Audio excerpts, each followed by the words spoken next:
ایک بہت ہی گنہگار شخص حج ادا کرنے چلا گیا۔ وہاں کعبہ کا غلاف پکڑ کر بولا، الہی، اس گھر کی زیارت کو حج کہتے ہیں، اور کلمہ حج میں دو حرف ہیں، ہے سے تیرا حکم و جیم سے میرے جرم مراد ہیں، تو اپنا حکم سے میرے جرم معاف فرما۔ آواز آئی، اے میرے بندے، تو نے کتنی عمدہ مناجات کی، پھر کہو۔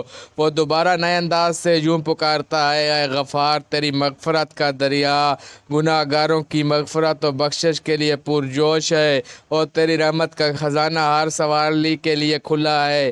الہی، اس گھر کی زیارت کو حج کہتے ہیں، اور حج دو حرف پر مشتمل ہے اور جیم۔ ہے سے میری حاجت و جیم سے تیرا جود و کرم ہے، تو اپنے جود و کرم سے اس مسکین کی حاجت پوری فرما دے۔ آواز آئی، اے جوان مرد، تو نے کیا خوب حمد کی، پھر کہو۔ وہ پھر عرض کرنے لگا، اے خالق کائنات، تیری ذات ہر عیب و نقص اور کمزوری سے پاک ہے، تو نے اپنی عافیت کا پردہ مسلمانوں پر ڈال رکھا ہے۔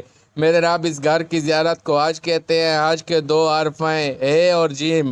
ہے سے اگر میری حلاوت ایمانی اور جیم سے تیرا جلال مراد ہے، تو اپنے جلال کی برکت سے اس ناتواں ضعیف بندے کے ایمان کی حلاوت کو شیطان سے محفوظ رکھنا۔ آواز آئی، اے میرے مخلص ترین عاشق و صادق بندے، تو نے میرے حکم، میرے جود و کرم اور میرے جلال کے توسل سے جو کچھ طلب کیا ہے تجھے عطا فرمایا۔